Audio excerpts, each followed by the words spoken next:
사사기 2장 1절부터 23절까지인데 6절에서 10절까지만 같이 읽고 시작하겠습니다. 사사기 2장 6절에서 10절입니다. 전에 여호수아가 백성을 보내매 이스라엘 자손이 각기 그들의 기업으로 가서 땅을 차지하였고, 백성이 여호수아가 사는 날 동안과 여호수아 뒤에 생존한 장로들 곧 여호와께서 이스라엘을 위하여 행하신 모든 큰 일을 본 자들이 사는 날 동안에 여호와를 섬겼더라. 여호와의 종 눈의 아들 여호수아가 110세에 죽음에 무리가 그의 기업의 경내 에브라임 산지 가하스 산 북쪽 딥낫 헤레스에 장사하였고, 그 세대의 사람도 다 그 조상들에게 돌아갔고, 그 후에 일어난 다른 세대는 여호와를 알지 못하며 여호와께서 이스라엘을 위하여 행하신 일도 알지 못하였더라. 아멘. 이들이 자식들에게 하나님 말씀을 전하지 않은 것인지, 전했는데도 불구하고 하나님 말씀을 잊은 것인지 참 명확하게 우리가 말하기는 어렵습니다. 물론 성경의 말씀에 의하면 가르치지 않았구나 이런 생각도 들지만, 또 한편으로는 인간의 부패성을 놓고 보면은 들었어도 가인과 같이 거부하는 역사들이 많이 있었겠구나 라는 생각을 해보게 됩니다. 지난주에 그 PPT를 보고 말씀을 드리면서 사사시대에 대한 이야기를 드렸습니다. 징계가 받고, 근데 물론 징계 이전에 죄책이 먼저 있겠죠. 죄악을 짓고 징계를 받고, 그러면 이제 부르짖음 회개가 있고 하나님이 구원하시고, 그러면 평화를 누리다가 다시 망각을 하고 잊어버리고, 또 사사가 있었을 때는 나름 평온했다가 사사가 죽고 나면은 또 다시 곁길로 빠지고, 이게 인간의 역사이며 사사기의 역사이며 성경 전체의 역사다라고 저는 생각을 합니다. 우리가 이러한 삶 속에서 어떤 과정을 거치며 여기까지 교회가 유지되었는가, 성경이 전달되었는가, 성경의 말씀이 어떻게 하면 바르게 전해질까 노력을 하는 수많은 사람들이 있었기에 지금도 교회가 이렇게 생존해 있습니다. 중세시대 종교개혁자 칼빈이 기독교 강요를 썼습니다. 그때가 1535년도입니다. 이제 강요의 이제 강자는 별이 강자라고 해서 근본이 되고 뼈대가 되는, 그러니까 우리가 이제 기독교 신앙 또 하나님을 알고 배우고 하나님께 예배하고 하는 그 근본 되는 게 토대가 되고 뼈대가 되는 게 뭔가라고 하는 것을 요약해서 해놓은 것이 강요라고 하는 겁니다. 이제 그 강자를 자칫 잘못해서 그 힘이 있다라고 하는 그 강자를 오해를 하면은 뭐 강조한다 이렇게 되는데, 강조한다 이런 의미는 아니고 뼈대 근본 이렇게 보시면 됩니다. 그래서 이제 그때 그 당시에 가톨릭이라든지 이런 우상들이 만연했습니다. 특히 뭐 교황은 무오다, 흠이 없다, 절대로 오류가 없다, 또 면죄부라든지 뭐 여러 가지 우상 숭상 섬기며 이단으로 향하는 것들이 많이 있습니다. 그래서 기독교 강요의 내용을 보면은 가끔 수시로 그런 말이 들어요. 이 교황주의자들 이렇게 하면서 칼빈이 약간 그 분노성을 가진 단어를 선택을 하고 그들에게 말하는 것들을 봅니다. 이제 그 강요를 쓰면서 지난주도 얘기했고 그 지난주도 얘기를 했던 것이 뭐냐면은, 첫 번째가 서론에 대한 이야기를 하고, 첫 번째가 하나님을 아는 지식과 나를 아는 지식 두 가지가 있어야지 된다. 왜 하나님을 아는 지식이 있어야지 될까? 하나님의 기준이기 때문에 그래요. 하나님의 기준이고 뭔가 딱 정해놓은 것을 내가 벗어났느냐 벗어나지 않았느냐를 이제 삼으려면은 하나님에 대한 존재를 먼저 알아야지 되죠. 기독교 강요는 저희가 그 지난 5월 달에 책을 한 권 사가지고 30가지 주제로 풀어 쓴 기독교 강요 해가지고 한 권씩 이렇게 나누었습니다. 나중에라도 이제 그 순서에 따라서 보게 되면은 기독교 강요가 총 1권에서 4권까지, 1부에서 4부까지가 되어 있는데 아주 중요한 것들이 그게 요약이 되어 있기 때문에 너무나 좋다라고 생각을 합니다. 1권에서는 하나님의 창조 섭리, 그리고 이제 계시에 대한 이야기가 나와요. 일반 계시가 있고 특별 계시가 있습니다. 그러면서 하나님이 삼위로 계시는 하나님, 하나이면서도 셋이고 셋이면서도 하나인 하나님에 대한 것들이 나오며 하나님에 대한 전반적인 내용이 나옵니다. 그런데 이제 우리가 아무리 하나님을 안다 할지라도 그는 높고 크고 깊으니 우리가 이제 그를 사실은 다 알지 못합니다. 그래서 이제 하나님을 아는 지식을 말씀한 다음에 바로 2부, 2권에서는 인간의 비참함에 대해서 이야기를 해요. 왜냐하면 이제 하나님을 알았으면은 하나님의 속성은 여러 가지가 있다고 그러잖아요. 물론 사랑도 있습니다. 관용도 있고 베품도 있고 인자도 있고 많은 것들이 있지만 사실은 끝판에는 뭐예요? 하나님의 말씀을 받은 자에게는 사랑이지만 거부한 자에게는 진노와 심판이 있습니다. 그 심판의 대상이 되는 것이 무엇 때문이냐? 인간의 죄며 인간의 비참함 때문이다. 그래서 이권에서는 바로 인간의 비참한 상태, 인간이 비참하니까 무엇이 필요할까? 그리스도가 필요하다라고 해서 그리스도의 필요성을 말합니다. 그러다가 이제 3권에서 그 회개와 믿음 이런 부분들을 이야기를 하며 구원에 대한 이야기, 칭의에 대한 이야기를 하고 또 예정에 대한 이야기도 3권에서 합니다. 그리고 이제 그런 것들을 다 이제 알게 된 자, 거듭난 자의 모임을 교회라고 한다면서 4권에서는 교회에 대한 이야기를 하고 있고, 교회가 이제 모여서 예배드리며 성례도 하고 치리도 하고 그다음에 성찬도 하고 이렇게 하면 이제 이 가시적 교회를 꾸려 나가는 이런 내용들을 말하고 있습니다. 그래서 1권에서 시작을 하며 하나님을 아는 지식과 인간을 아는 지식 두 가지를 말하는데, 왜 두 가지를 먼저 말할까? 자신을 알지 못하면은 하나님을 사실은 알지 못합니다. 또 하나님을 알지 못하면은 자신이 어떤 존재인지 모릅니다. 기준이라는 것이 있어요. 기준점이 있어야지 내가 멀리 갔다, 조금 갔다. 제 키가 클까요, 작을까요? 집사님. 기준이 있어야지 돼요. 제가 169인가 그랬는데 조금씩 줄더라고요. 그래갖고 지금 167.5인가 8인가가 나오더라고요. 줄어요. 그런데 내가 소인국에 가면 큰 사람이고 고인국에 가면은 난자인같이 작은 자가 됩니다. 근데 기준이 무엇인가라고 하는 거예요. 내가 저의 비참함을 알지만 그 비참함의 기준이 무엇일까? 하나님의 말씀에 의해서 나의 비참함을 압니다. 내가 비참함을 알아야지, 물에 빠져야지 살려달라, 불이 나야지 살려달라, 이렇게 소리를 지르듯이 뭔가 내가 어려운 상황에 나는 아무것도 아닌구나 라고 하는 상황에 처했을 때 하나님을 향해서 나를 살려달라고 애칩니다. 그래서 그 기준점을 모르고 하나님을 모르면은 인간은 자기가 최고의 존재인 줄 알아요. 예를 들면 우리나라 대통령도 우리나라에서는 최고입니다. 아무도 못 건드립니다. 건드렸다 가면은 무슨 빠한테 지금 막 큰일 나고 그럽니다. 그런데 미국 대통령이 옆에다 만약에 와 있다, 소련 대통령이 와 있다, 중국의 시진핑가 와 있다, 그렇게 되면 크게 차이가 나겠죠. 자기 위치가 드러납니다. 그래서 내가 누구인가, 하나님이 어떤 분인가를 알아야지 하나님의 권세, 하나님의 거룩함, 그리고 우리가 이야기하는 심판, 하나님의 공의, 이 공의라는 개념을 알면은 나는 정말 아무것도 아닌 먼지와 같은 존재구나. 사자는 토끼를 잡을 때도 최선을 다한다 이야기를 해요. 그런데 사자는 썩은 고기를 먹을까요, 안 먹을까요? 안 먹습니다. 하이에나는 썩은 고기를 먹는데 사자는 안 먹습니다. 토끼를 잡을 때도 최선을 다하지만 배가 부르면 토끼가 옆으로 지나가도 쳐다보지도 않아요. 호랑이도 사냥을 합니다.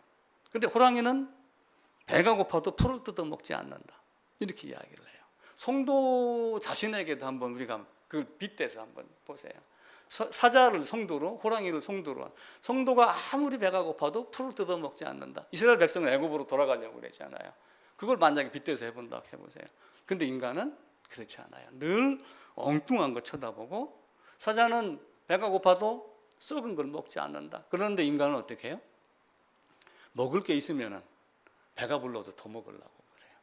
그러다가 배가 불러서 못 먹으면은 그걸 어떤 방법으로든 뺏어갖고 창고에 재놓으려고 그래요. 이게 인간의 욕심이에요. 그 비참함, 결과의 비참함을 모르면은 하나님은 내가 불쌍한 자임을 하나님은 말하지만 나는 그것을 깨닫지 못합니다. 그래서 우리는 내가 어떤 존재인지 알아야지 되고, 지금 내가 서 있는 곳이 어디인가를 알아야지 됩니다. 지금 세상이 너무 좋습니다. 아침에 김 사님 차 타고 오면서 제가 그런 이야기를 했어요. 지금 우리는 너무 좋은 세상에 살고 있다. 저도 50년대 중반에 태어나면서 전쟁 끝났죠. 기근은 있었고 보릿고개도 있었고 고구마 먹고 컸고 이렇게 했지만 지금 전쟁이 있어요, 없어요? 지금과 같이 문명, 문화, 의술, 과학이 발달된 적이 이전에 어느 천년이 있었어요? 언제 우리가 비행기를 타고 미국을 날아갔어요? 그런 적이 없었습니다. 이제는 백신도 먹는 알약을 지금 계획하고 있다. 그래서 그냥 1년에 한 번씩 약국에 사 먹으면 된다. 이런 말이 떠돌 정도로 과학이 계속해서 바뀌어 나갑니다. 근데 이렇게 너무 행복하니까 이게 우리 인간이 만들어낸 것으로 생각을 하는 거예요. 근데 한편으로는 이런 중에 진짜와 가짜가 또 갈라지기도 하고 하는 이런 어떤 모습이 되지 않을까라고 생각도 합니다. 그래서 이 모습도 보지만 한편으로는 예전에 소돔과 고모라의 그 거울이 됐던 것, 그리고 광야에서 수많은 사람들이 죽어나갔던 것, 1세대의 죽음, 이런 것들이 나에게 본보기가 돼가지고 내가 어떤 존재인가를 하나님의 거울에다가 비추어서 봐줘야지 됩니다. 아담은 범죄하기 이전에 순수한 상태였어요. 에덴에서 아담이 범죄를 했습니다. 여기 이제 에덴은 정말 좋은 곳이죠. 지금 여기서 아무리 좋다고 해도 에덴을 못 따라갑니다. 그런데 여기에 아담이 이렇게 있는데 아담은 진짜 깨끗했어요. 그런데 아담에게 생명이 있었어요, 없었어요? 그냥 그 상태로 살았으면 아담은 영생했을까요? 그렇지 않아요. 아담은 생명과를 먹기 이전의 상태였어요. 근데 희한하게 내가 말하는 게 희한하게 말을 했지만 참 묘하게도 하나님이 범죄하게 하고 범죄하기 이전에 영원전에 그리스도 예수 안에서 예정해 놓고 택하고 오실 건 말씀하셨고 이렇게 하며 이 땅에 범죄, 죄가 퍼지게 이렇게 했습니다. 그래서 우리는 죄악의 사람일 뿐 순수한 아담에게 비춰보고 에덴에게 비춰봤을 때 이 안에 저주받은 땅의 모습 속에서 내가 어떤 모습인가. 근데 그 신비를 우리가 다 모르기 때문에 깊도다 하나님의 비밀이요. 하나님의 비밀인 그리스도 이렇게 하고 넘어가는 겁니다. 그래서 기준이라고 하는 것을 항상 가지하시래요. 이제 기준이라고 갈대라고 하는 것이 있어요. 갈대밭 뭐 이거 나오죠. 순정 갈대 뭐 이런 노래말도 있잖아요. 흔들흔들한다. 갈대는 지혜가 있어서 버티지 않고 쉬다가 바람이 지나가면 다시 쓴다. 뭐 이런 이야기도 지혜롭게 이야기를 합니다. 근데 이제 그 이집트 나일강 하류 델타 지역이라고 하는 곳에 갈대가 많이 있었어요. 근데 그 갈대 이름이 파피루스예요. 파피루스인데 그 파피루스 갈대를 가지고 우리 그 한지 만들듯이 종이 비슷하게 만드는 거예요. 그래가지고 파피루스에서 지금 영어 종이로 나오는 페이퍼가 단어가 파생이 됐어요. 파피루스 페이퍼 이렇게 되어 있는데 그게 이제 갈대예요. 근데 이제 그 갈대를 가지고 또 한편으로는 뭘 했냐면은 갈대를 딱 꺾어가지고 자로 만드는 거예요. 기준점을 잡았어요. 그래서 예를 들면 50cm다, 뭐 60cm다 딱 정해놓고 갈대를 기준으로 하고 규격으로 하고 법으로 하고 이렇게 딱 만들어놨기 때문에 갈대가 근본이 되는 거예요. 그 갈대 근본이 됐다고 하는 말에 갈대가 그리스어로 카논이라고 하는 거예요. 캐논. 우리 이제 카메라 캐논이잖아요. 그게 이제 법, 기준, 규격, 뭐 이런 규범 이런 단어로 쓰이거든요. 그래서 성경을 캐논이다 이렇게 이야기를 하는 거예요. 그러니까 하나님의 말씀이 기준이 되고 성경이 기준이 되고 모든 것의 기준은 하나님이고 그래서 그 기준에 의해서 모든 것이 다 이루어져 나가는데 그 기준을 가진 하나님을 우리가 다 알겠느냐? 그런 크신이 모른다. 욥기서에 보게 되면은 욥기 38장 이후로 쭉 하나님이 욥에게 말씀하시는 장면이 나와요.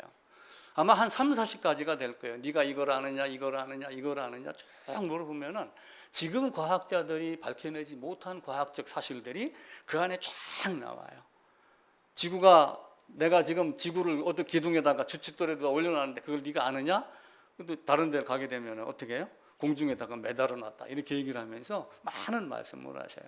바닷물이 땅을 침범하지 못하게 빗장을 걸어놨는데 그 빗장이 모래다. 네가 그걸 아느냐? 이렇게 물어봐요. 지금 사람들은 시멘트를 가지고 그걸 만들잖아요. 근데 그렇게 하냐고 나는 모래로 만들었다. 이렇게 하며 38장 이후에 많은 것들을 이야기를 합니다. 근데 결국은 뭐예요? 욥이 모릅니다. 내가 듣기만 하다가 이제 겨우 봅니다 라고 하는 고백이 나올 수밖에 없었을 때 욥은 더 나은 삶이 시작이 됐을 거예요. 그럼에도 불구하고 이제 하나님은 그런 나약한 욥에게 지식이 부족한 욥에게 절대 실망하지 아니하고 세상의 어떤 것이라도 욥은 이겨낼 수 있겠다. 이게 하나님이 사실은 욥을 시험한 근본적인 이유예요. 세상 모든 것들아, 사탄 모든 것들이 다 들고 들어와서 욥을 시험해도 내 욥은 드릴 수가 없다. 이게 이제 하나님이 가진 거죠. 그래도 불구하고 죄인 자신을 놓고 봤었을 때는 하나님 앞에서 걸레만도 못한 인간, 이게 우리 모든 것에 하나님 앞에서 고백해야 될 것입니다. 욥기 12장에 보게 되면, 앞으로 가서 한번 욥기서 한번 찾아볼까요? 욥기 12장입니다. 770, 제 성경으로 773쪽입니다. 욥기 13장 7절에서 10절입니다. 제가 읽을게요. 이제 모든 짐승에게 물어보라. 그것들이 내게 가르치리라. 공중의 새에게 물어보라. 그것들이 또한 내게 말하리라. 땅에게 말하라. 내게 가르치리라. 바다의 고기도 내게 설명하리라. 이것들 중에 어느 것이 여호와의 손이 이를 행하신 줄 알지 못하랴. 모든 생물의 생명과 모든 사람의 육신의 목숨이 다 그의 손에 있느니라.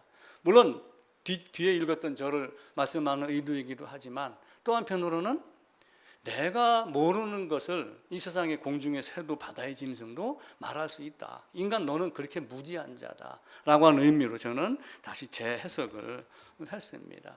인간은 컴퓨터도 만들고 우주여행도 하고 그렇게 하죠. 이번에는 이제 그 미국의 그 어느 분인가가 지상 한 100km 정도 올라갔다가 이렇게 우주여행하고 돌아온 사건이 있었잖아요. 그래서 앞으로는 이제 개개인도 우주여행을 할 수 있는 시대가 열린다라고 이렇게 이야기를 하는데, 그런 능력이 있는 자도 자기 뒤통수 볼 수 있나요? 자기 얼굴 볼 수 있나요? 거울이라고 하는 것이 없으면 자기 얼굴을 못 봐요. 그래서 하나님을 아는 지식이 먼저 우리에게 있어야지 하나님의 거룩함 앞에 나의 추함이 어떤 것인가 라고 하는 것을 아는 거예요.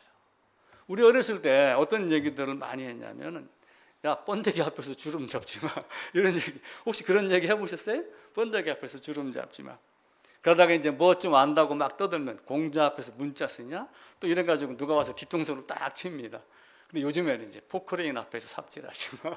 이래 갖고 이제 점점 바뀌어 나가고 그러죠. 하나님 앞에 서면은 내가 나를 자랑할 수 없는 그런 존재로 바뀌게 됩니다. 결국 하나님의 잣대 앞에, 하나님의 기준 앞에, 하나님의 거룩함 앞에 딱 서면은 나는 죄인이구나. 그걸 아는 거예요. 자, 성경에서 제일 처음 나온 질문이 무엇일까요? 하나님이 인간에게 하는 질문이 있어요.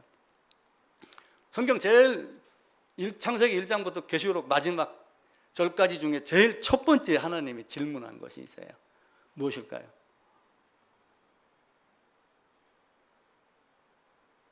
신사모님 크게 대답하죠. 아담아, 네가 어디 있느냐? 처음 질문한 거예요. 아담은 네가 어디 있느냐? 에덴 안에 있는 거 몰라서 그렇게 했겠어요? 하나님 아니냐 바뀌냐? 그리스도 아니냐 바뀌냐? 이스라엘 나라 바뀌냐 아니냐? 네가 지금 어디에 있느냐? 그걸 묻는 거예요. 네가 지금 어디 있느냐? 병자를 고쳐줄 때도 항상 묻습니다. 네가 나를 믿느냐? 그리고 제자들에게도 물어요. 너희는 나를 누구라 하느냐? 그 물음 속에 내가 대답할 수 있는 능력은 뭐예요? 결국은 나는 아무것도 아닙니다. 그걸 하나님 앞에 고백했었을 때 나는 죄인이고 하나님의 진노의 심판을 받아서 영원한 형벌에 처함받을 수밖에 없는 존재구나. 하나님은 사랑이기 때문에 그의 언약을 지키는 자에게는 천대까지 은혜를 베풉니다. 그런데 언약을 거부하는 자, 믿지 않는 자에는 어떻게 해요? 믿지 않는 자는 벌써 심판받았다 그렇게 이야기를 하죠. 믿지 않는 자는 즉시 처벌하겠다. 성경은 또 그렇게 말씀하세요. 신명기 7장 있는 말씀은 10절을 제가 읽어드릴게요. 그를 미워하는 자에게는 당장에 보응하여 멸하시나니. 아니, 은혜를 믿고 따르고 하는 자는 천대까지 은혜를 주지만은 거부하는 자에게는 당장에 멸하겠다. 이게 하나님의 공의예요. 우리가 하나님은 사랑이시라라고 하는 말을 자주 하지만 그 사랑의 이면에 사랑을 받아들이지 않았을 때, 내가 나를 하나님의 기준에 맞추지 않고 내가 다른 것에 기준을 맞춰서 나는 이만큼 높은 사람입니다 라고 했었을 때 하나님이 나를 어떻게 바라보고 계시는가 라고 하는 거예요. 그래서 그 조직신학이라고 하는 것도 항상 신론을, 하나님이 어떤 분인가를, 그 기독교 강요 제일 일과 첫 번째 나왔던 대로 하나님을 아는 지식과 자기를 아는 지식, 이렇게 얘기를 했을 듯이 신론을 얘기하고 바로 인간론으로 들어가는 거예요. 인간론으로 들어가면 뭘 해요? 그리스도의 필요성을 말하기 때문에 그 다음에는 기독론으로 갑니다. 그럼 그리스도가 뭘 해놨는가? 나를 어떻게 구원해놨는가? 라고 하게 되면 그 구원 앞에서 인간론은 들이대야지 하나님 앞에서 기독론이 적용이 될 수가 있어요. 나는 그런데 기독론은 오셔서 은혜를 베풀으니까 은혜 주시옵소서 이런다고 되나요? 누가복음 11장에 성령 주시지 않겠느냐? 이런다고 해서 성령을 그냥 주시나요? 그렇게 내려오는 성령은 없어요. 성령이 인도와 가르침으로 말씀을 깨달아서 그 깨달음 안에 하나님 말씀이 내 안에 거하는 것이 성령이 임하는 것이지, 자꾸 기도원에서 다른 걸 가르쳤기 때문에 교회가 이상한 방향으로 흘러나가는 겁니다. 인간이 비참함을 알아야지 돼요. 금요일 날 둘째 딸한테 전화가 왔어요. 아빠 얘기 좀 해줘. 큰일 났어 우리 집에. 왜? 쟤하고 성민이하고 지금 울고불고 난리 났어. 왜 죽어야지 되느냐? 엄마도 할머니가 되면 죽는데 왜 죽어야지 되느냐? 이걸 대답을 해달라. 그래갖고 둘이 울고 불고 나보고 대답을 해달라는 거예요. 내가 그 꼬맹이를 어떻게 이해를 시켜요? 그냥 할 수 없이 성경 있는 대로 이야기를 했죠. 그랬더니 채아는 알겠습니다 이래놓고 했더니 둘째 성민이가 할아버지 부탁이 하나 있어요. 뭐? 교회 가서 절대로 내가 엄마 말 안 들었다고 말하지 마세요. 이렇게 얘기를 하더라고요. 그래서 이게 어쨌든 죄라고 하는 개념을 조금씩 깨달아 가야지 되는데 그게 참 힘듭니다. 그래서 하나님을 알고 나를 알고, 하나님을 알고 하나님의 공의, 하나님의 거룩함을 알고 그 다음에 나를 아는데 내가 위대하다는 것을 아는 건 아니에요. 그러니까 지금까지 이단 사상을 보면 자꾸 자기가 위대하다는 사상 쪽으로 들어간 거예요. 하나님이 율법을 줬으니 인간은 지킬 능력이 있다라고 가정을 하고 인간의 행위를 주장하기도 하고 다른 많은 것들로 지식이 이성이 생기기 시작을 하니까 이성의 판단으로 하나님 말씀을 이기려고 하고 이성을 계시보다 앞세우려고 자꾸 그렇게 하는 거예요. 그리고 과학을 하나님의 이적보다 앞세우려고 하고 이렇게 하는 거예요. 이적이라는 개념도 우리가 다시 생각을 해야지 돼요. 제가 탈무드를 보면서 이제 몇 가지 배운 게 있어요. 유대인들이 이야기하는 이적, 기적은 무엇일까? 라고 하는 질문이 있더라고요. 그럼 기독교인이 이야기하는 이적은 뭘까? 기독교인이 이야기하는 이적은 절대 일어날 수 없는 일이 일어나는 것, 이렇게 이야기를 하더라고요. 근데 유대인이 생각하는 기적은 반드시 일어날 일이 일어나는데 그 일어날 일이 필요할 때 일어나게 하는 것, 그게 이적이다, 이렇게 해석을 했더라고요. 그래서 홍해가 갈라지게 한 것도 반드시 그때 일어나야지 될 일이었기 때문에 그때 일어난 것으로 해석을 하는 것을 보고 약간 우리하고 좀 차원이 다르구나, 그런 생각을 했었어요.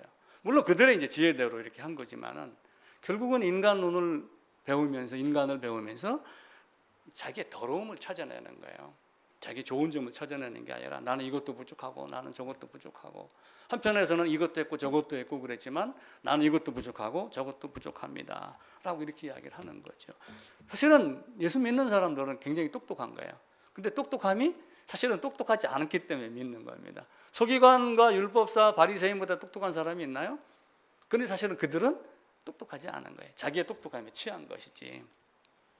고린도전서, 신약 성경으로 가볼게요. 고린도전서 1장입니다. 264쪽이네요. 고린도전서 1장 264쪽입니다.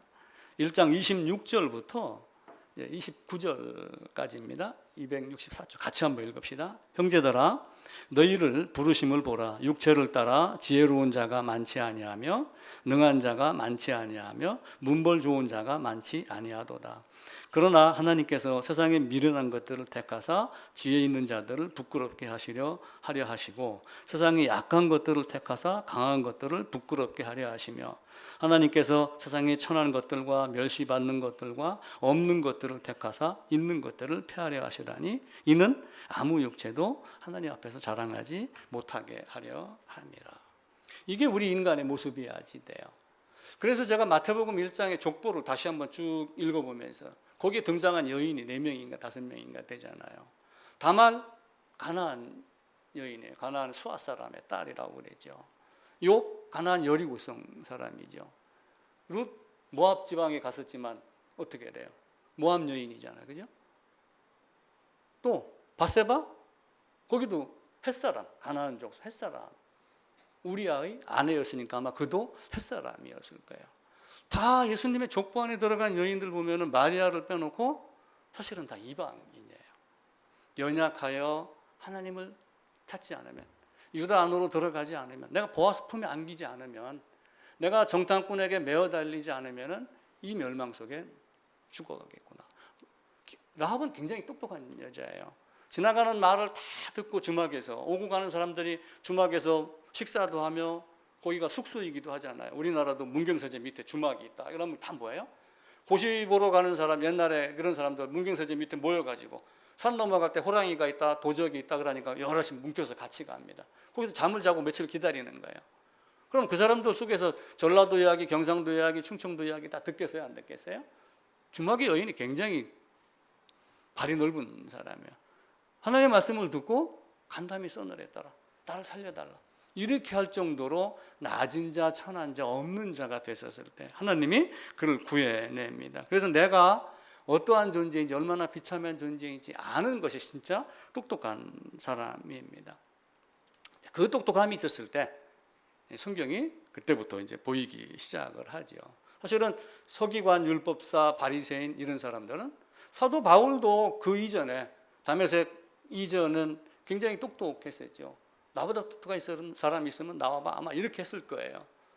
스데반 죽이는데 앞장서고 열심히 죽이라고 옷도 맡아서 있었고, 근데 나중에 어떻게 했어요? 그가 변하자 새로운 사람이 됐죠. 물론 지식이 나쁘다는 것이 아니에요. 그 전에 쌓아놨던 그 지식이 새로운 밭에 뿌려져서 옥토에 뿌려져 갖고 새로운 열매를 맺는 바울이 특이한 점이 있죠. 우리가 IQ 그러면은 지능지수 그럽니다. 그래서 사람들은 잔머리 많이 굴리는 거를 JQ라고 그래요. JQ. IQ 지능지수 여기다가 JQ 해가지고 잔머리 지수가 높은 사람. 이렇게 우리 옛날 농담 비슷하게 많이 했어요. 저놈은 잔머리 많이, 저놈은 JQ 지수가 250이야. 뭐 이렇게 해가지고 사기꾼 같은 놈이야. 뭐 이런 얘기도 많이 하고 그랬죠. 인간은 이렇게 여러 가지 어려움을 겪으면서 지내옵니다. 인간이 주로 이제 인간의 본성이 네 가지로 바뀌어요. 이제 어떻게 바뀌냐면은 본성이 첫 번째는 이제 에덴에 있었을 때예요. 에덴에 있었을 때니까 무죄 시대가 들어와요. 죄가 없던 시대예요. 근데 단지 뭐예요? 생명은 없었다. 이거 이제 전제 조건을 분명하게 하셔야지 돼요. 무죄 시대입니다. 그러다가 이제 범죄를 했잖아요. 이 무죄 시대에 있었을 때는 그래도 하나님의 은총 아래 살고 있었고, 그리고 하나님 감사하며 살았고, 하나님과 동행했고. 근데 하나님의 목적은 뭐예요? 거기다가 뭘 주기를 위한 거예요? 욕을 주기를 원했던 거예요. 그래서 먹어라, 먹지 마라 라고 했는데 아담, 하와의 잘못으로 어디로 갔어요? 밖으로 쫓겨났잖아요. 에덴 밖으로 쫓겨난 거예요. 이게 이제 죄악의 시대입니다. 죄의 나무, 죄인 이렇게 된 거예요. 죄의 나무에서는 뭐만 열려요? 죄만 열리죠. 죄인에게서는 뭐만 나와요? 죄만 나오죠. 콩 심은데 콩 나고 팥 심은데 팥 나고. 무죄 시대가 있었지만 죄악의 시대가 있어요. 타락의 시대가 있어요. 그러니까 이 안의 삶이 지금까지 물론 선한 것도 있어요. 도덕군자도 있고 그러니까. 그런데 하나님이 보시기에 이 안에 있는 모든 삶이 다 뭐예요? 죄예요. 하나님이 보시기에.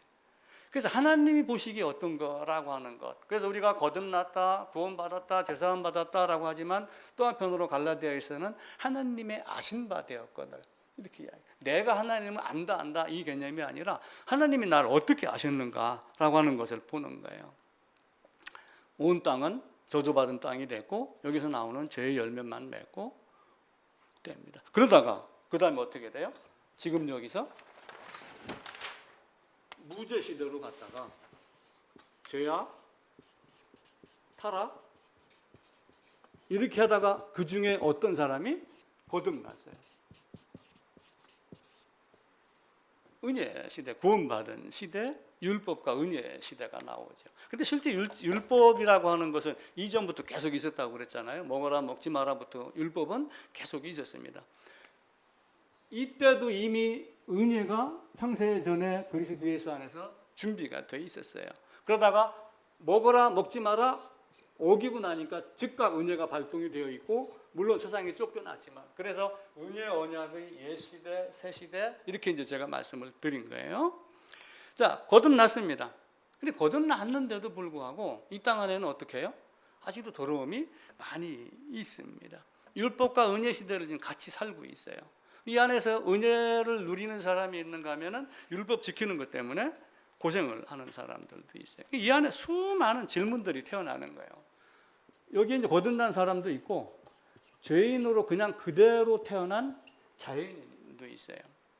아버지가 포도를 먹었습니다. 아이셔. 근데 아들이 아이셔 그러면 저거 진짜예요, 가짜예요? 가짜죠. 다 자기 죄로, 자기의 죄악으로 자기만 멸망을 합니다. 그래서 죄인으로 태어난 사람을 우리가 자연인, 이렇게 신학적 용어로 이야기를 해요. 그러니까 산속에 들어가는 자연인이 아니라 그냥 자연적으로 죄인으로 태어나는 것, 원죄의 후손으로 태어나는 것, 자연인. 근데 이 사람들 중에 늘 갈등이 생기는 거예요. 몇 개를 지키면서 나는 잘했습니다. 아닙니다. 나는 그래도 끝내는, 이렇게 인간론을 보니 나는 이렇게 죄악이 넘쳐나는 사람입니다. 나는 죄인입니다. 세리는 멀리 있어서 그냥 가슴을 치면서 했던 그런 모습으로 나오죠. 이 안에 많은 삶이 있어요. 그래서 아이들부터 아까 얘기를 드렸던 그 채아 성민이가 왜 죽어야 됩니까? 라고 나한테 막 묻고 이렇게 얘기를 했듯이, 그런데 걔네들이 죽음을 알아요? 단지 엄마가 할머니가 돼서 죽는 게 마음이 아픈 거야.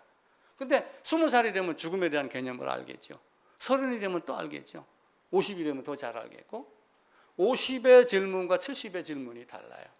제가 30살쯤에 예수 처음 믿는다라고 하면 교회 나아가기 시작했을 때의 질문과 지금의 질문이 달라요. 똑같이 예수님에게 질문을 해도. 근데 지금 내일 모레 70이 돼서 10년이 더 지나가고 80에 또 질문을 하면은 같은 단어일지라도 질문의 깊이가 다를 수도 있어요. 사람의 삶에 따라서 하나님을 바라보는 깊이와 높이와 넓이가 다 다릅니다. 이것이 결국은 뭐냐면 지혜라고 하는 거예요. 성경에서는. 물론 지혜를 잠언 8장에서는 우리 주님으로 이야기를 하고 있지만 지혜와 지식이 다른 거예요. 그러니까 세리는 멀리 있어서 지혜롭게 대답을 한 것이고, 율법사와 바리새인은 이것도 했고 저것도 했고, 재물 많은 청년은 이렇게 하면서 지식에 대한 것으로 접근을 한 거죠. 지식과 지혜의 차이가 무엇일까요? 한 주간 한번 생각해 보세요. 지식과 지혜의 차이가 무엇일까?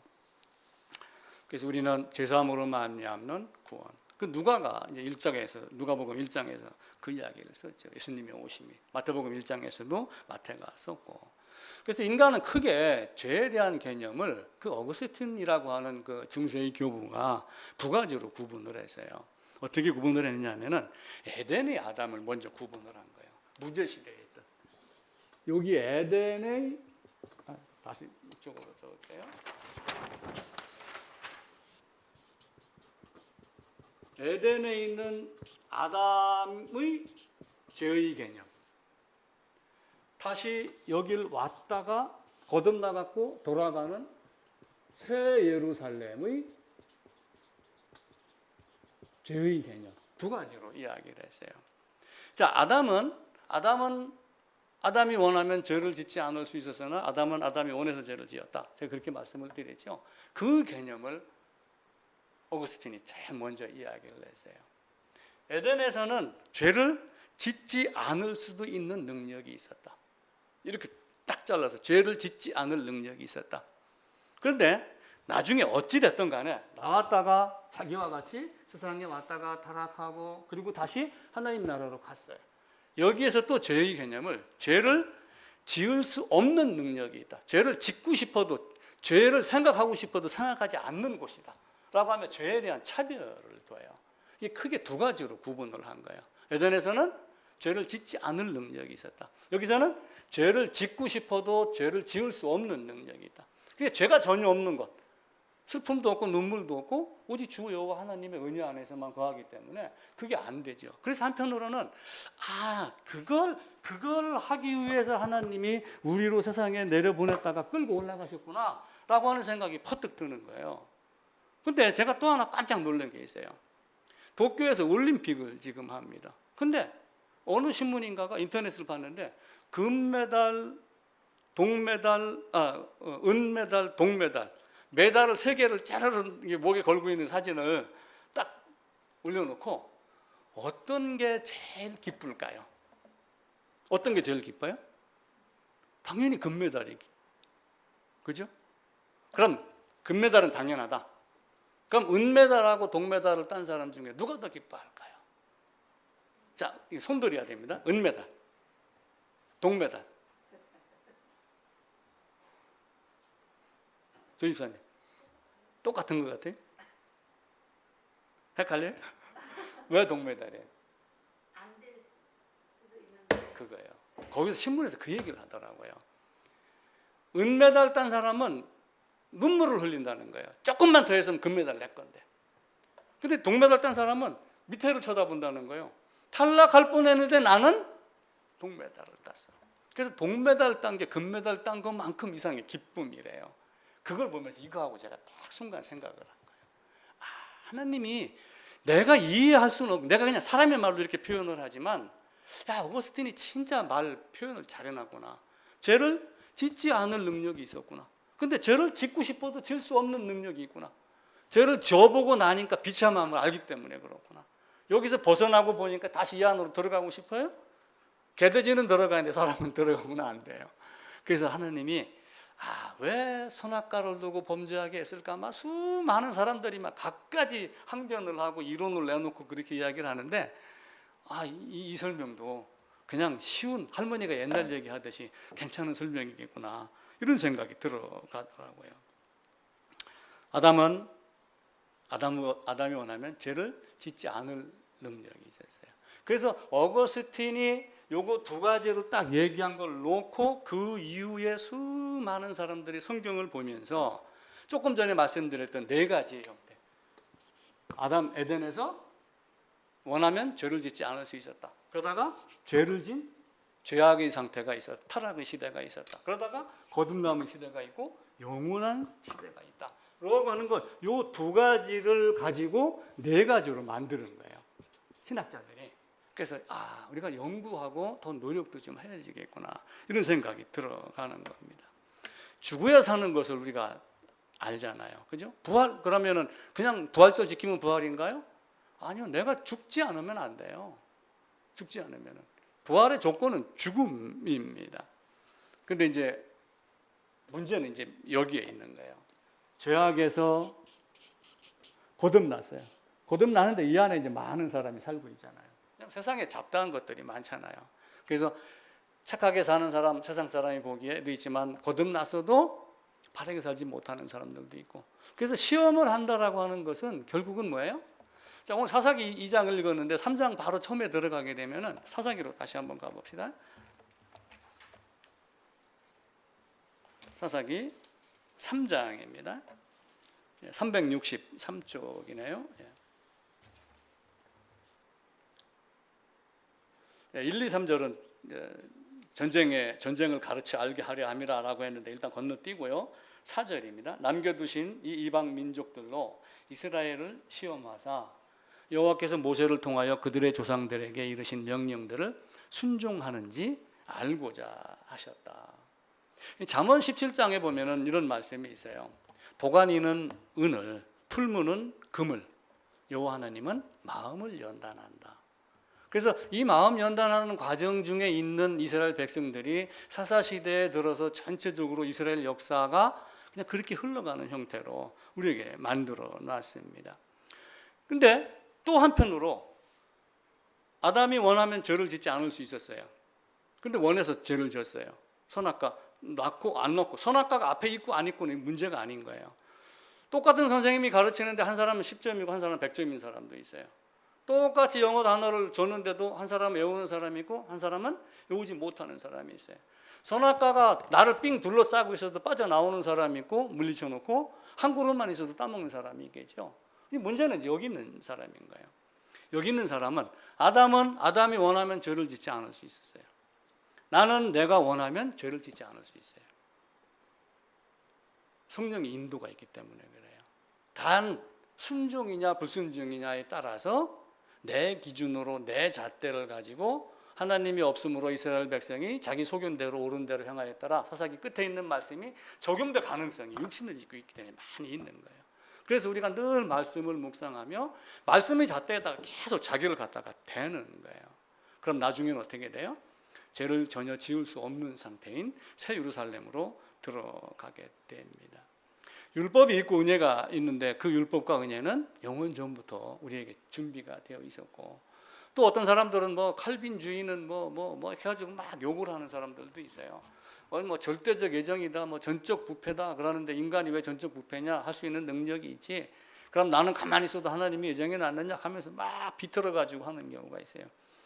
전적 부패인데 어떻게 하나님이 사랑을 받느냐, 뭐 이제 따지고 막 덤벼들어. 이치에 맞지 않게 자기 소견대로 해결을 하는 거예요. 근데 지금 여기는 에덴 밖의 역사는 이제는 내가 에덴 안에서 하나님을 보았고 쫓겨났고 그리고 다시 말씀으로 나를 깨닫고 은혜를 먹고 은혜가 무엇인가를 깨닫고 그 삶 속에서 이제 말씀을 가지고 이겨내느냐 이겨내지 못하느냐 이 차이를 갖고 있는 거야. 그래서 우리는 어디에 속한 건가? 독수리가 비행기가 이륙을 할 때는 우리 자동차로 말하면 1단이다 놓고 활주로를 팡 올라갑니다. 그러다가 탁 뜨면서 어떻게 해요? 쭉 올라가가지고 이제 우리 자동차로 따지면은 뭐 3단, 4단, 5단 이렇게 이제 바뀌면서 날개를 갖고 이렇게 하겠죠. 독수리도 처음에는 하늘을 날아갈 때 팍 이렇게 합니다. 그 물 갈매기 같은 거 바다에서 그 뜨는 거 한번 봐보세요. 발로 막 땅을 쳐요. 그러면서 파닥파닥 이렇게 갖고 딱 뜨고 나면 가만히 이렇게 있어요. 그게 바람을 탈 줄 알기 때문에 그래요. 우리가 성령의 은혜다 하나님의 말씀의 은혜를 젓기 시작을 하면은 처음에는 막 발버둥 치면서 올라갔지만 어느 정도의 지점이 딱 되면은 이게 딱 이렇게 돼요. 그냥 가만히 바람을 타고 움직일 줄 아는. 근데 멀리 올라가면은 좋은 것도 보이지만 나쁜 것도 또 보이는 거예요. 그래서 그 조나단이라는 영화를 보면은 그 내용이 있어요. 갈매기 이름이 조나단이에요.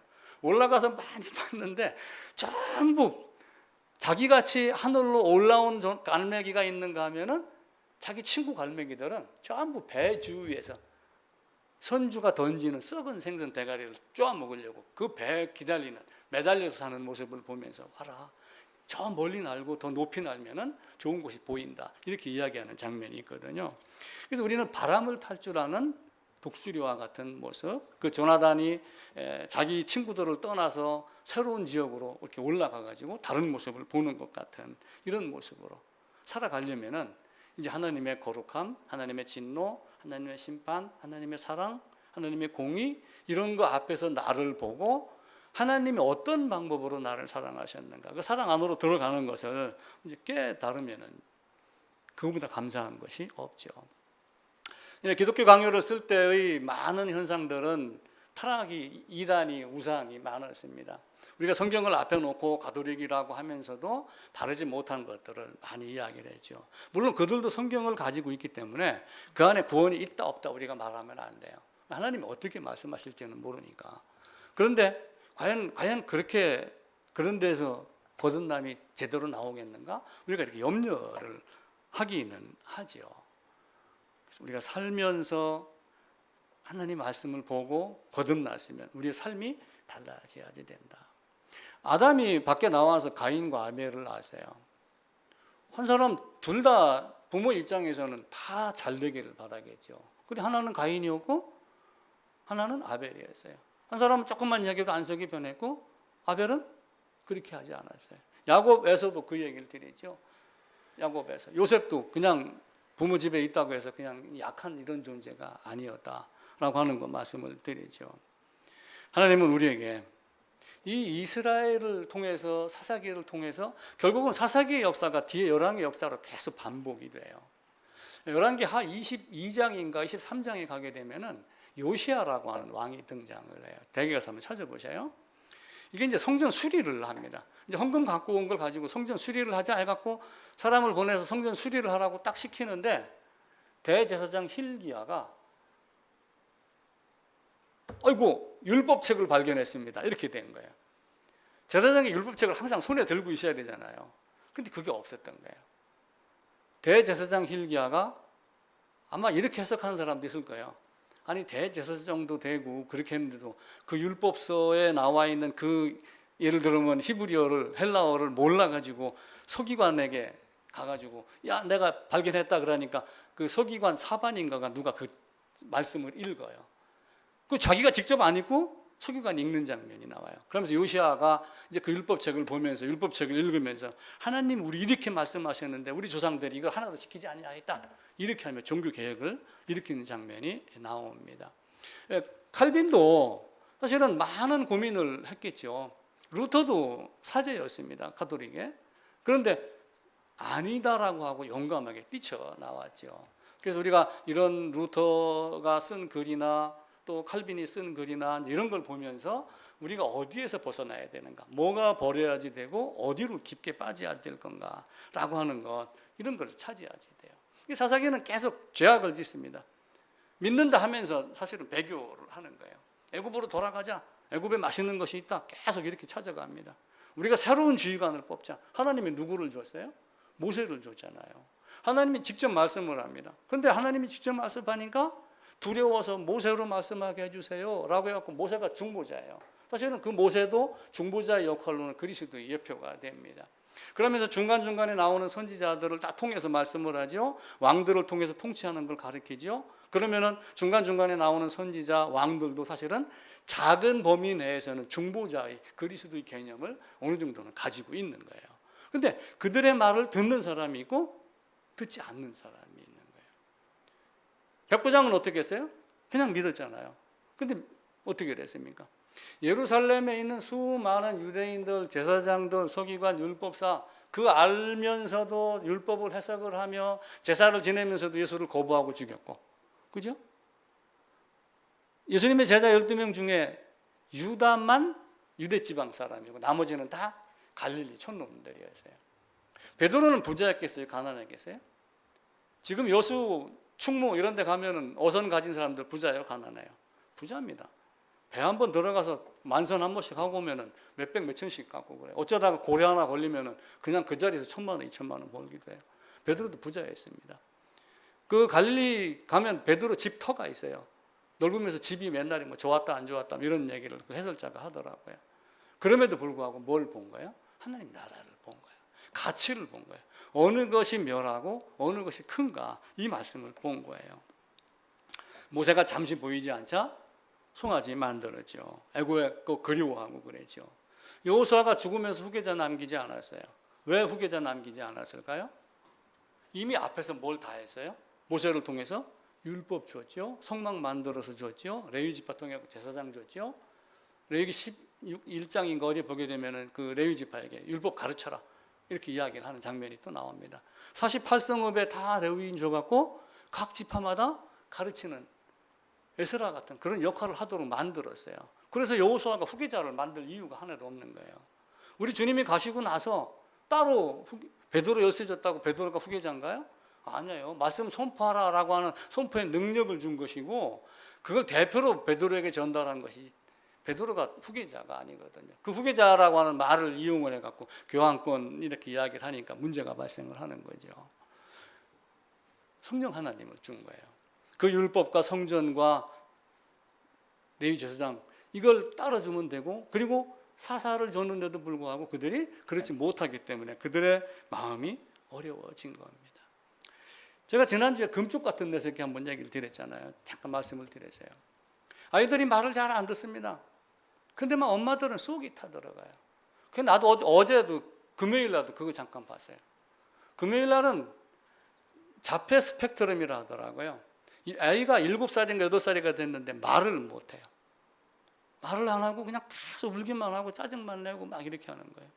놀이터를 갔는데 계단으로 올라가 가지고 타고 이동해서 내려오는 코스가 있는데 얘는 자꾸 거꾸로 가려고 그러는 거야. 그러니까 어떻게 가르쳐 주냐 하면은 화살표를 만들어서 아이에게 훈련을 시켜라. 그러니까 화살표를 만들어서 코팅을 해가지고 바닥에다 딱 놔놓고 여기로 가라 이렇게 하고 반복 훈련을 시키더라고요. 그래서 나중에는 그 아이가 그대로 탁탁탁탁 해서 움직이더라고요. 성경으로 사실은 그걸 가르치는 거예요. 율법으로 그걸 가르치는 거예요. 그런데 그 패널 중에 한 사람이 이 이야기를 하는 거예요. 나는 그 말을 듣고 가슴이 울컥하고 진짜 눈물 날 뻔했어요. 왜 아이들이 이런데도 엄마들이 이렇게 할까? 참고 울고 이렇게 할까? 엄마라는 이유로. 그걸 딱 되는 거예요. 엄마라는 이유로. 엄마라고 하는 이름 그거 하나 때문에. 엄마라는 이유로 속이 새카맣게 타 들어가고 시금창처럼 여기가 막 썩어 들어가도 엄마라고 하는 그 자격 때문에 참을 수밖에 없는 게 우리들의 어머니고 아버지고 그 이야기를 하더라고요. 그래서 제가 순간 단어를 딱 바꿔봤어요. 하나님이라고 하는 단어 하나, 아버지라고 우리가 얘기하는 단어 하나, 성령님이라고 하는 그 단어 하나, 우리 주님, 예수님이라고 하는 단어 하나 속에 숨어 들어있는 수많은 의미가 순간 쫙 돌아가면서 내가 진짜 아버지를 아버지라고 부르면서 아빠 아버지라고 부를 수 있는 그런 마음만 딱 더 있다면 범죄하지 않겠다. 이런 생각이 들어봤어요. 물론 악한 존재가 계속 하니까 넘어질 수도 있겠죠. 그런데 피를 흘리기까지 대항하며 싸울 수 있는 능력도 주시지 않겠어요? 그 아이가 그렇게 했었을 때 엄마가 지듯이 하나님을 이긴 백성이 없구나. 야곱이 이겼다고 해서 이스라엘이라고 했지만 실제 하나님이 졌어요. 그런데 엄마가 그 아이한테 져주고 있구나. 이스라엘 백성이 그렇게 죄악 그리고 배교하고 징계를 주고 또 망각하고 또 이렇게 해도 하나님이 계속해서 지고 있구나. 그 하나님의 아픔이 얼마나, 그 하나님의 눈물이 얼마나 아플까. 그 생각이 퍼뜩 들어가더라고요. 엄마라는 이름 때문에, 엄마라는 자격 때문에. 그래서 제가 우리 아이들한테도 야, 너들 아이들 좀 컸다고 까불지 말고 금죽 같은 내 새끼 좀 꼭 좀 봐라. 다 알아요. 다 알긴 뭘 다 알아. 근데 의외로 다른 것들이 툭툭툭 튀어나오더라고요. 상황마다. 이 교회의 역사는, 교회에서 하는 사실은 이제 그런 것을 바로 잡는 역사. 그러면서 하나님의 인내, 하나님의 사랑을 가르치고 배우고 하는 것. 그래서 칼빈이 하나님을 아는 지식, 나를 아는 지식 이렇게 하는 것. 그래서 나라고 하는 존재를 빨리 버려야지 돼요. 나라고 하는 것. 내가 뭘 했습니다라고 하는 이 나라고 하는 이거를 완전하게 지워야지 돼요. 그리스 신화에 보게 되면은 프로테르쿠스의 침대라는 것이 있어요. 프로테르쿠스 침대. 이게 뭐냐면은 이 프로테르쿠스라고 하는 어떤 그 악마가 있는 건데 이 악마가 지나가는 놈을 잡아가지고 자기 침대에 딱 눕힙니다. 자기 침대에 딱 눕혀갖고 자기 침대보다 길면 발목을 잘라요. 그래갖고 죽여. 자기 침대보다 짧으면은 목을 갖다가 붙들어 매가지고 다리를 당겨. 그래갖고 늘려. 침대 길이에 맞춰요. 그래가지고 죽여. 근데 자기 침대 길이만큼 딱 맞는 놈이 있어요? 없죠. 1mm도 차이 나고 1cm도 차이 나잖아요. 자기 생각에 모든 걸 다 갖다 꽤 맞추는, 그걸 비판을 하는 거예요. 그런 짓 하지 마라. 신화로서 그걸 가르치는 거예요. 자기 생각에 맞춰갖고. 그러니까 사사기 끝부분에 가면 뭐예요? 자기 소견대로. 하나님이 없었나요? 하나님이 있어요. 있는데도 하나님을 거부하고 자기 소견대로 한 거예요. 이스라엘에 왕이 없으므로, 이스라엘에 진짜 왕이 없었나요? 하나님 왕 삼으라고 여호수아가 후계자 남기지 않은 거예요. 그죠? 그 나중에는 이제 자꾸 왕타령을 하니까 사울을 세우고 다윗을 세우고 솔로몬을 세운 거잖아요. 이 세상은 제가 신대원 다닐 때 그런 이야기를 하더라고요. 교회사 시간에. 교회가 그리스로 이동해서 철학이 됐다. 그리고 로마로 옮겨가서 제도가 되고 유럽으로 건너가서 문화가 되고 미국으로 건너가 기업이 되고 한국으로 건너와서 대기업이 됐습니다. 여러분은 목회 잘 해야지 됩니다. 교회사 쭉 설명을 하고 그 얘기를 하더라고요. 우리는 이제 바르게 살면서 하나님이 어떻게 나를 사랑하셨는가? 이스라엘은 왜 계속 타락했을까? 왜 사사기가 계속 반복되는 역사가 결국 끝나는 말라기로 끝나잖아요. 근데 주님이 오셨는데도 어떻게 했어요? 무죄 시대가 있고 타락 시대가 있어서 타락 안에서 끄집어냈는데도 다시 옛날로 돌아가자라고 하는 사람들의 모습이 계속 있는 거예요. 예화 하나를 말씀을 드릴게요. 어린이 동화 작가라고 하는 거, 정채봉이라고 하는 선생이 있어요. 이분이 이제 한 20여 년 전에 돌아가셨는데 어린이 작가로 많이 알려져 있습니다. 여기 보면은 처음의 마음으로 돌아가라라고 하는 책 제목이 있답니다. 제가 이제 기사를 보고 정리를 한 거예요. 근데 여기에 내용 중에 어떤 게 있냐면 악마가 인간을 낚시를 하는 장면이 나와요. 악마가 악마들끼리 단합대회를 하는 거예요. 똘똘 뭉치도록. 그래갖고 자, 오늘은 인간 낚시대회다. 아침 새벽 5시 출발하니까 전부 낚싯대하고 준비하고 나와. 이래놓고 인간 세계로 악마들을 내려보내는 거예요. 그래갖고 1등 대상은 뭐 소나타 한 대, 뭐 2등은 뭐 하나 이렇게 하고 이제 뭐 상품을 정했겠죠. 저녁 때가 되고 다 왔습니다. 1번 몇 마리 잡았어? 몇 사람 잡았어? 뭐 하나 둘 그러는데 저 뒤에 중간쯤 하나가 끄집어내도 끊임없이 인간이 나오는 거예요. 줄다린 소세지처럼 계속해서 나오는 거예요. 그러니까 주위에 있던 사람, 그 악마들이 쫓아가가지고 야, 너 낚싯밥 뭘로 썼어? 이렇게 물어본 거예요. 아, 나는 시기라는 낚싯밥을 썼어. 나는 미움이라는 낚싯밥을 썼어. 나는 포기라는 낚싯밥을 썼어. 나는 안 돼! 부정이라는 말씀을 썼어. 이런 걸 쓰니까 줄줄이 달려오더라. 그 이야기를 한 거예요. 아이들한테 그런 말 쓰지 마라. 아마 이런 의도로 이제 가르쳤겠죠. 우리도 마찬가지입니다. 내가 그런 걸 갖고 있으면 그 낚싯밥에 걸리는 거예요. 그걸 순간 포기할 수 있어야지 돼요. 그래서 그것마저 내려놔라. 이렇게 이야기를 하잖아요. 옛날에 이병철 씨 시대에 그런 이야기가 있었어요. 우리 젊었을 때. 이병철 씨의 예화를 들던가 아마 이병철 씨 스승이라고 했던 그 백운학신가 하는 사람이 끊은 이야기라고 하는가 뭐 그런 얘기를 했어요. 어떤 사람이 낭떠러지에 떨어졌다. 가다가 나뭇가지를 하나 잡고 있다. 놀래 잡고 있을래? 떨어지면 죽는다. 끝까지 잡아야죠. 그렇게 살아. 그럼 세상에 성공할 수 있어. 이게 이제 버전 1입니다. 버전 2. 이 사람이 이제 막 끝까지 잡고 있는 거야. 이거 놓으면 죽어. 밑에 막 호랑이도 있고 막 뭐 한 1000길 낭떠러지 같이 생각을 했던 거예요. 근데 자꾸 속에서 생각하기를 그만 놔라. 그거 내려놔라. 그거 내려놓으면 어떻게 하란 말이에요, 하나님? 그러니까 내려놔. 그런데도 끝까지 붙잡고 있었대요. 아침에 해가 떠가지고 딱 보니까 발에서 30cm 떨어진 땅이 있더래요. 그래서 그것마저 내려놔라. 뭐 2가지 버전입니다. 그래서 어떤 때는 잡아야지 되지만 하나님 말씀은 잡아야지 되지만 때로는 불필요한 거 버릴 수 있는 것. 그 나를 알면은 버릴 게 무엇인가가 목록이 나오겠죠. 나만 장군도 재물 권세 자기의 그죠? 국방부 장관 뭐 이런 거 그거 버리니까 나았어요. 베드로도 그 부자였던 거 버리고 가치를 본 거예요. 그렇게 하니까 바뀌어요. 사마리아 여인 똑똑했겠어요? 서기관 율법사에 비하면 거지죠. 문둥이죠. 글자를 알겠어요? 뭘 알겠어요? 그런데 예수가 보이자 자기 물동이를 버린 거예요. 자기 물동이는 자기 먹는 세상 겁니다. 세상의 모든 걸 다 버렸다 의미로 받으셔야지. 그리고 동네에 들어가서 내가 예수를 만났다. 안드레가 자기 형제 베드로에게 먼저 간 거하고 똑같아요.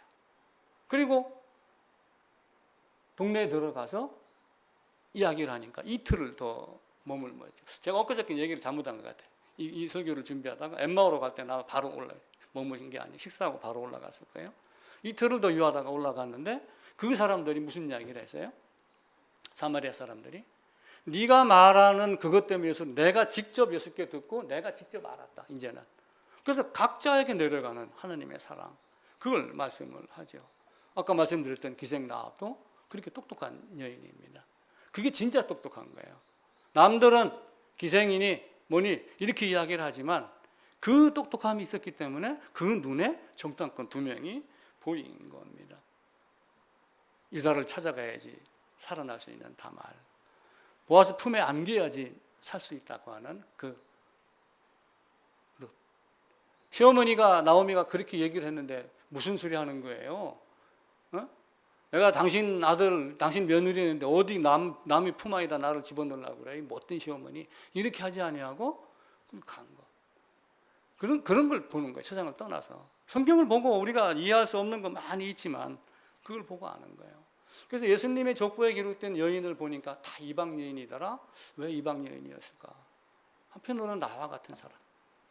하나님의 사랑을 몰랐지만 나의 비참함을 알고 하나님께 매달리는 사람.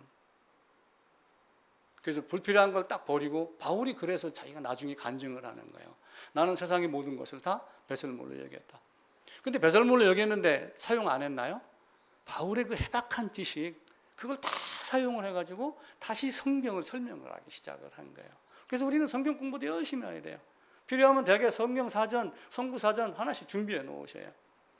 저는 막 이게 돈에서 히브리어 헬라어는 이미 까먹고 그냥 사전만 찾아서 뜻만 알고 그렇게 하는데 그런 것도 할 수 있는 능력이 있으면 열심히 하세요. 근데 그보다 먼저 예수님의 은혜보다 먼저 앞서는 게 있어요. 자기의 비참함이에요.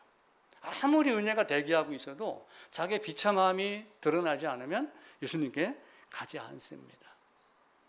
노래 잘하는 거 배우려면 누구한테 가야 돼요? 누가 그러래요? 그럼 저 BTS한테 가야지.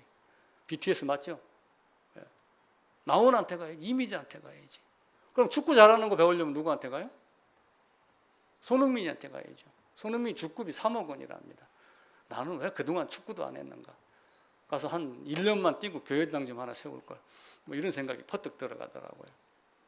순간순간 우리에게 주어지는 것들이 많이 있습니다. 그럼 죽음과 부활, 죄사함을 알려면 누구한테 가요? 그 예수님에게 가야죠. 단지 뭐예요? 그 앞에 나는 죄인입니다.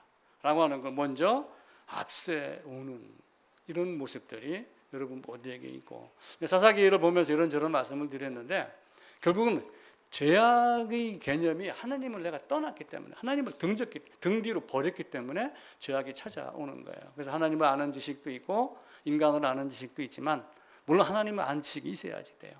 지금도 다 하나님이 이렇게 교회 다니면 하나님을 아는 지식은 정확하게는 몰라도 하나님이 심판한다 정도는 다 알아요. 그러면 두 번째 뭐예요? 내가 죄인이구나. 이 죄악을 어떻게 피할꼬? 어찌할꼬? 라고 하는 간절한 물음이 저와 여러분에게 계속 더 이어지기를 간절히 부탁을 드리겠습니다.